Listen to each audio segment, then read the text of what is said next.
Hi friends, कैसे हैं आप सब। मैं हूं आपका होस्ट फरहान अली। खुशामदीद है आपको मेरे इस यूट्यूब चैनल में जिसका नाम है textile machinery lovers bye engineer Farhan Ali. दोस्तों, इलेक्ट्रॉनिक्स रिपेयरिंग की एक नई वीडियो के साथ आज फिर मैं आपकी खिदमत में हाज़िर हूं।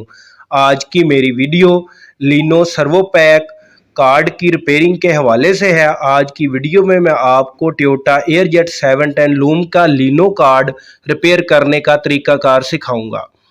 सबसे पहले आपको कार्ड का थोड़ा सा ओवरव्यू दिखा दूं और इसके कनेक्टर्स के मतलब थोड़ी सी तफसील मैं आपको बताता चलूं। तो ये इसका जो कनेक्टर्स है CN9, ये इसका इनपुट पावर सप्लाई का कनेक्टर है। ये CN8 आउटपुट पावर सप्लाई का कनेक्टर है जो कि मोटर की आउटपुट पावर सप्लाई जिससे मिलती है। और इसी तरह ये जो CN4 कनेक्टर है, ये मोटर के रिजॉल्वर जो है उसकी केबल इसके साथ अटैच होती है। और उसके बाद ये CN1 I01 के साथ अटैच होता है जहाँ से इसको रन की कमांड वगैरह मिलती है। और उसके बाद ये CN3, ये इस कार्ड को प्रोग्रामिंग करने के लिए ये वाला कनेक्टर इस्तेमाल होता है। तो चलें, ये तो थोड़ी सी कार्ड की तफसील थी। अब इस कार्ड का हम एरर देखते हैं कि इस कार्ड पे कौन सा एरर इस वक्त आया था। तो इस पे एक एरर था, मेन कंट्रोल लिनो write failed to detect origin position. तो ये एरर इस पे आ रहा था। तो इसको हमने सॉल्व किस तरह से करना है, इसको रिपेयर किस तरह से करना है, ये मैं आपको बताता हूँ। तो सबसे पहले इसे खोलने के लिए इसके ऊपर ये 4 4 साइडर के स्क्रू लगे हुए हैं। इसको जल्दी से 4 साइडर स्क्रू ड्राइवर की मदद से हम इसको खोलते हैं।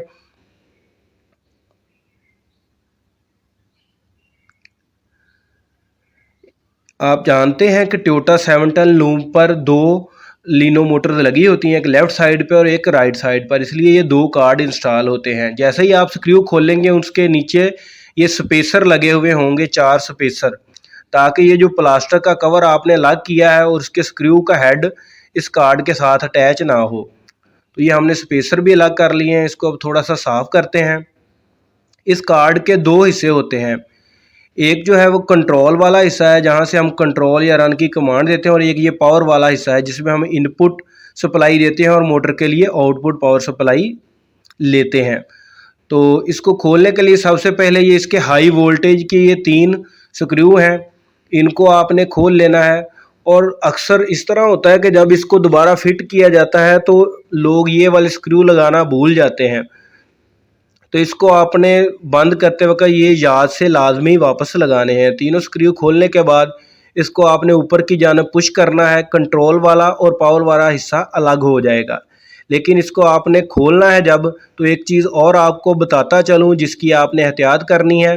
पहले थोड़ी सी इसकी क्लीनिंग कर लें हम, ताकि देखें इसमें जो डस्ट वगैरह आई थी इसको एक मरतबा साफ़ कर लें। इलेक्ट्रॉनिक्स रिपेयरिंग में आपने सफाई का हमेशा ख़ास ख्याल रखना है। जब ये कार्ड आप अलग करते हैं तो इसमें बहुत नाजुक सी पिनें भी लगी हुई हैं, मैं आपको वो भी दिखाता हूँ। 3 पिनें देखिए इस ट्रांसफार्मर के पास हैं जो कि ट्रांसफार्मर को सप्लाई देती हैं, जिसकी वजह से ये जो कंट्रोल कार्ड है उसमें कम्युनिकेशन वगैरह चलती है। और उसके बाद ये पिनें इन होल्स में फ़िक्स होती हैं। जब आपने इसको फिट करना है तो बहुत एहतियात से ये देखना है कि अपने होल्स में ये प्रॉपर बैठ चुकी हैं।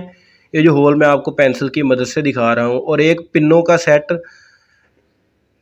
ये आपके सामने है, ये देखें कैपेसिटर के साथ। ये नीचे CN14 इनका कनेक्टर का नंबर समझ लें आप इसका। और ये यहाँ पर ये होल मौजूद हैं जिसमें ये वाली पिनें लगती हैं इस जगह पर।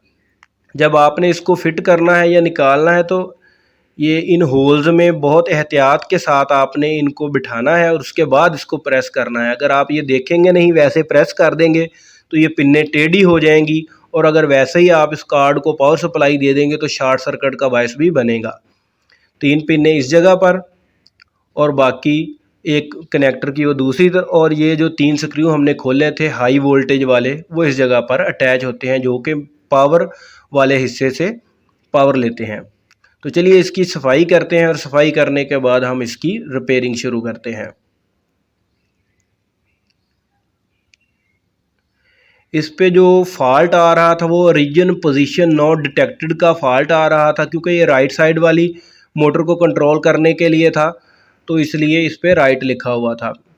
तो इसकी रिपेयरिंग के लिए इस पे ये कैपेसिटर लगा हुआ है जिसका नंबर है C90, यानी कि कार्ड के हिसाब से इसका जो नंबर है C90 है।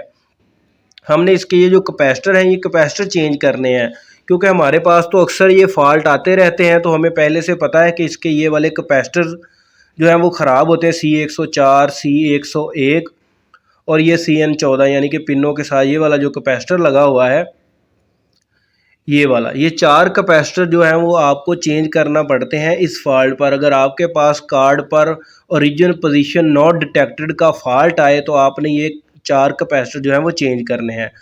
चलिए अब दो जो सोल्डरिंग आयरन यानी कि 2 काविये को इस्तेमाल करते हुए मैं इन कैपेसिटर को कार्ड से अलग करता हूँ।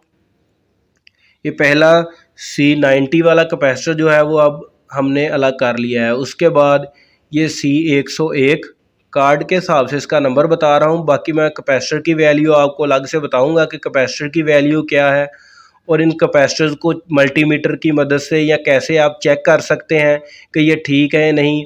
और फिर नए जो कैपेसिटर हैं उनकी रेटिंग भी मैं आपको चेक करवाऊँगा मल्टीमीटर की मदद से, ताकि आपको पता चल जाए कि इन कैपेसिटर्स को चेक किस तरह से करना है। वैसे इन कैपेसिटर्स की वैल्यू ये 33 UF और 25 वोल्ट के कैपेसिटर हैं। कैपेसिटर जो हैं वो हमारे बोर्ड से अलग हो चुके हैं।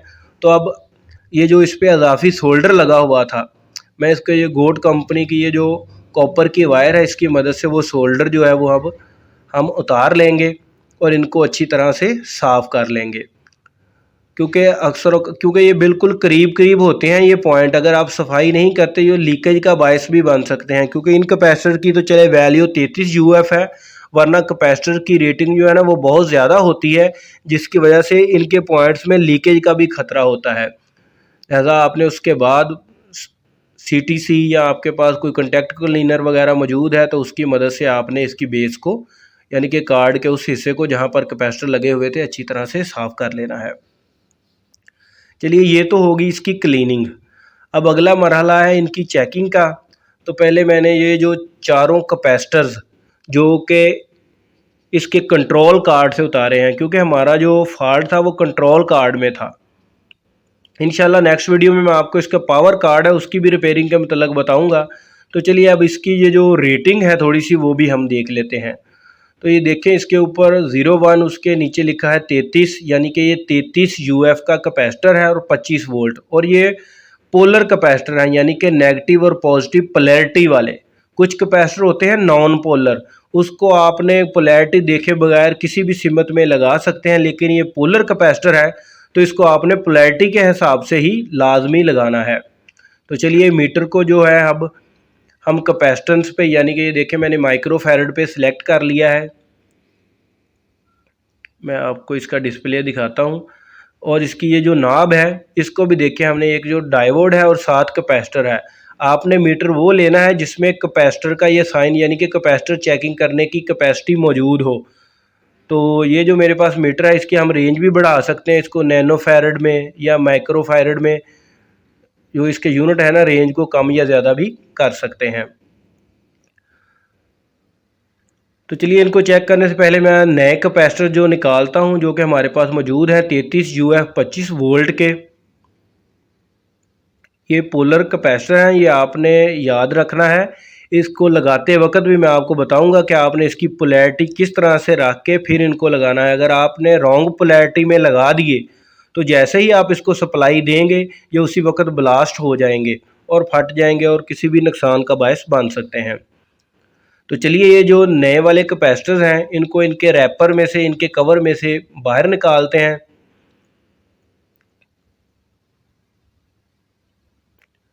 तो ये 4 कैपेसिटर जो हैं वो इनको मैं इनके कवर में से बाहर निकाल लेता हूँ और फिर मल्टीमीटर की मदद से आपको इसकी रीडिंग वगैरह चेक करवाता हूँ कि आपने इनको चेक कैसे करना है। और चेक करने से आपको पता चल ये हमारे नए कैपेसिटर हैं जो अभी हमने बाहर निकाले हैं। तो इनको मैं ऐसे उल्टा दूंगा ताकि पिन्ने इसकी ऊपर वाली साइड पे आ जाए, ताकि हम मीटर की जो प्रॉब्स हैं वो इन पिनों पर लगा सकें और इनकी रीडिंग चेक कर सकें। ये वो वाले कैपेसिटर हैं जो अब हमने कार्ड से उतारे हैं। इन पे आपको कुछ ये सोल्डिंग वगैरह थोड़ी सी नज़र आ रही होगी, ये सोल्डिंग के निशानात। तो चलिए मल्टीमीटर की दोनों प्रॉब्स आपने इसकी दोनों पिनों पे रख देनी है और मीटर पे रीडिंग देखें, हमारे मल्टीमीटर पे आ रही है 34.2 माइक्रोफैरड, यानी कि ये 33 माइक्रोफैरड और 25 वोल्ट के कैपेसिटर थे, तो इस पे 34.2 आ रही है, जो कि बिल्कुल ठीक है। मैं आपको ये नए इसलिए चेक करके दिखा रहा हूँ कि इसका दो फ़ायदे होते हैं। ये देखिए, दूसरे की वैल्यू भी 34.4 माइक्रोफैरड, तीसरे की वैल्यू 33.9 माइक्रोफैरड और चौथे की वैल्यू भी 34.67 आ रही है। आप इसी तरह प्रॉब्स की पोलैरिटी चेंज करके, यानी कि रेड को दूसरी जानिब और ब्लैक को अपोजिट साइड में करके भी इसको चेक करें तो सेम रीडिंग ही आएगी। इसकी पोलैरिटी चेंज करने से मीटर की प्रॉब्स की इस पे कोई फ़र्क नहीं पड़ता। तो दोस्तों, मैं आपके सामने ये नए वाले कैपेसिटर इसलिए सिर्फ चेक कर रहा हूँ ताकि आपको ये पता चल जाए कि एक तो ये नए और पुराने में फ़र्क क्या आया है, और दूसरा ये कि ये टेस्ट हो जाए। कोई भी नया इक्विपमेंट जो कि आपने इलेक्ट्रॉनिक्स रिपेयरिंग के लिए इस्तेमाल करना है, उसको भी आपने पहले चेक करना है, उसके बाद जो है वो अपने कार्ड पे लगाना है। ये देखें, ये वाले जो कैपेसिटर हमने उतारे हैं, इसकी मीटर पे रीडिंग देखें, इस पे OL लिखा आ रहा है, यानी कि इसकी कैपेसिटेंस की जो वैल्यू है, ये देखें OL, यानी कि बहुत ज़्यादा हो चुकी है, आउट ऑफ रेंज हो चुकी है। और ये तीसरा कैपेसिटर, इस पे कुछ वैल्यू आ रही है 28.56, लेकिन ये देखिए 33 UF का था और इसकी वैल्यू भी डाउन हो चुकी है, यानी कि ये वीक हो चुका है। और ये जो चौथा कैपेसिटर है, इसको एक मिनट प्रॉब्स अच्छी तरह से लगा लें हम। ये देखें, इस पे भी OL लिखा आ रहा है, यानी कि ये जो हमारे तीन कैपेसिटर तो बिल्कुल बेकार हो चुके हैं। चौथा कैपेसिटर यूज़ में तो आ सकता है, लेकिन वो भी वीक हो चुका है, लिहाजा हम चारों के चारों अब चेंज कर देंगे। इनको तब्दील करने का तरीकाकार ये है कि इसकी ये जो एक पिन है, इस पे आपने थोड़ा थोड़ा सोल्डर पहले लगा लेना है। ये देखें, काविये या सोल्डरिंग आयरन की मदद से हमने जो सोल्डर थोड़ा थोड़ा लगा दिया है। अब देखें इसकी पोलैरिटी, ये देखें आपको प्लस का या पॉजिटिव का या जमा का निशान आपको एक साइड पे नज़र आ रहा होगा।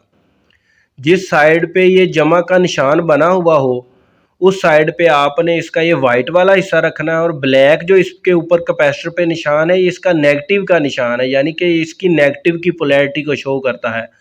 तो आपने इसको पॉजिटिव वाली साइड पर ये जो इसका वाइट वाला हिस्सा रखना है, उसको थोड़ा सा सोल्ड कर लेना है, और उसके बाद इसकी दूसरी जो पिन है उसको भी दोबारा से हम थोड़ा सा सोल्ड कर देंगे, और इस तरह हमारा एक कैपेसिटर जो है वो C90 इंस्टॉल हो चुका है कार्ड पे। उसके बाद जो इसका नेक्स्ट कैपेसिटर है उसको हम इंस्टॉल करते हैं। उसकी एक पिन पे हमने पहले ही थोड़ी सी सोल्डिंग लगा दी थी। ये देखिए, इस पे भी पोलैरिटी मैं आपको दिखाता हूँ। ये पॉजिटिव वाला साइन आपने हमेशा याद रखना है कि जिस जानिब पॉजिटिव का साइन हो, वाइट वाली साइड आपने उस जानिब पे रख के कैपेसिटर को फिर लगाना है। क्योंकि इधर हमने थोड़ी सी सोल्डिंग पहले लगाई हुई है, सिर्फ हम काविये की मदद से इसको थोड़ा सा हीट देंगे तो ये इसके साथ चिपक जाएगा और सोल्ड हो जाएगा। इसकी दूसरी पिन को भी अब हम सोल्ड कर देंगे, और इसी तरह उसके बाद आ गया C101। ये C101 इसके कार्ड पे इसका नंबर दिया गया है कैपेसिटर का, वो मैं आपको बता रहा हूँ ताकि आपको पता चल जाए कि आपने कौन कौन से कैपेसिटर को इस फॉल्ट पे चेक करना है और चेंज करना है। तो इसकी एक पिन भी हमने पहले सोल्ड की हुई थी, और दूसरी पिन को भी हम सोल्डरिंग की मदद से सोल्ड कर देंगे। तो हमारे तीन कैपेसिटर जो हैं वो इंस्टॉल इस वक्त हो चुके हैं, और आखिरी चौथा कैपेसिटर रह गया है। तो इसको भी हम पोलैरिटी को देखते हुए अगर आपने पोलैरिटी उल्ट सिमत में लगा दी तो जैसे ही आप इस कार्ड को पावर सप्लाई देंगे ये उसी वक्त ब्लास्ट हो जाएगा। मैं आपको पहले इस बारे में मुतनब्बे कर रहा हूं कि आपने पोलैरिटी का ख़ास ख्याल रखना है। चलिए, अब इसकी ये जो दूसरी साइड वाली पिन है इसको भी अब हम सोल्ड करते हैं। तो दोस्तों, हमारे ये जो चारों कैपेसिटर जो हैं वो इंस्टॉल हो चुके हैं। पुराने कैपेसिटर मैंने आपके सामने चेक करके आपको दिखा दिए हैं कि उन पे वैल्यू क्या आ रही थी, और नए कैपेसिटर है जो उस पर 33 या 34 माइक्रोफैरड वैल्यू आ रही थी। अब लगाने से पहले आपने उन पिनों का ख़ास ख्याल रखना है जो मैंने आपको वीडियो के शुरू में भी बताई थी कि इनको लगाते हुए आपने देखना है कि ये होल्स में बिल्कुल प्रॉपर बैठ चुकी हैं। जब ये इस तरह प्रॉपर बैठ जाएं, ये इस साइड वाली भी और उसकी ये जो CN14 वाली पिनें हैं ये वाली भी, और वो जो सामने मैं आपको वो भी तीन दिखा देता हूँ। ये देखिए, एक मिनट मैं आपको कार्ड के बिल्कुल फ्रंट पे, ये देखिए वो जो सामने 3 पिनें हैं आपको नज़र आ रही होंगी, इनको भी आपने इस तरह होल में बिठा लेना। उसके बाद आपने कार्ड को ऊपर से प्रेस करना है ताकि ये जो पावर वाला और कंट्रोल वाला, ये दोनों कार्डों के दोनों सेक्शन आपस में अच्छी तरह से मिल जाएं। उसके बाद आपने ये जो हाई वोल्टेज वाली स्क्रू है इनको अच्छी तरह से टाइट करके और लाजमन लगाना है। कुछ लोग ये भूल जाते हैं जिनकी वजह से, क्योंकि इसमें से हाई वोल्टेज गुजरते हैं, ये आपस में कनेक्ट तो हो जाते हैं, जिसकी वजह से फिर जो कार्ड है उसमें जो सप्लाई है उसमें लूजिंग रह जाती है और कार्ड यहाँ से बर्न हो जाता है, जल जाता है। तो आपने इन स्क्रूज़ को कभी भी नहीं भूलना, इनको लाजमी लगाना है और अच्छी तरह से टाइट करना है। ये तीनों स्क्रू को लगाने और टाइट करने के बाद वो जो चारों स्पेसर हमने उतारे थे उन स्पेसर को उन पॉइंट्स पे रखेंगे। उसके बाद वो जो इसका प्लास्टिक का कवर है उसके ऊपर रख के हम इसको फिट करेंगे। हमारा कार्ड जो है वो लगाने के लिए बिल्कुल तैयार है। तो दोस्तों, टोयोटा एयरजेट 710 के i01 कार्ड की रिपेयरिंग, DCPS2 पावर सप्लाई की रिपेयरिंग, या इसको प्रोग्राम किस तरह से दिया जाता है, या इसका प्रोग्राम का बैकअप आपने लेना हो वो किस तरह से ले सकते हैं, तो उस हवाले से भी मैंने काफ़ी वीडियोस पहले से अपलोड कर रखी हैं। अगर आप वो वीडियोस देखना चाहते हैं तो उन वीडियोस का आइकॉन इसी वीडियो के आखिर में जो है वो मैं लगा दूंगा, ताकि आप उस पर क्लिक करके वो वाली वीडियोस भी देख सकें। तो चलिए, इसका ये जो प्लास्टिक वाला कवर है इसकी अब हमने सफाई कर ली है। इसको ऊपर रखते हैं और ऊपर रखने के बाद इसके स्क्रूज वगैरह लगाकर इसको अब हम टाइट कर देते हैं। तो दोस्तों, और भी इसी तरह की मज़ीद वीडियोस देखने के लिए, और अगर आप चाहते हैं कि टोयोटा एयरजेट 710 या 810 लूम के और मज़ीद इलेक्ट्रॉनिक्स कार्ड की रिपेयरिंग आप सीखना चाहते हैं, तो मुझे कमेंट सेक्शन में कमेंट करके ज़रूर बताइएगा। और अब आप अपने इस होस्ट फरहान अली को इजाज़त दीजिए और दुआओं में याद रखिए। दोस्तों, आप जो कमेंट करेंगे इंशाल्लाह मैं कोशिश करूँगा कि जल्द ही उन टॉपिक्स पे वीडियो बनाऊं और आपको उसकी रिपेयरिंग के मतलब बताऊं, ताकि आप उसकी रिपेयरिंग खुद से कर सकें। तो दोस्तों, आज की वीडियो में इतना ही। तो अब मुझे इजाज़त दीजिए, दुआओं में याद रखिए। अल्लाह हाफिज़। और मज़ीद इसी तरह की अच्छी और इंटरेस्टिंग वीडियोस को देखने के लिए मेरे चैनल को सब्सक्राइब करना मत भूलिए। वीडियो को लाइक करें, शेयर करें और कमेंट ज़रूर किया करें। आपके कमेंट्स जो हैं वो मुझे अप्रिशिएट करते हैं, मुझे हौसला देते हैं, ताकि मैं नई वीडियोस आपके लिए बनाता रहूं और आपके लिए अच्छी से अच्छी वीडियो जो है वो आपकी खिदमत में हाज़िर करता रहूं। तो अब मुझे इजाज़त दीजिए।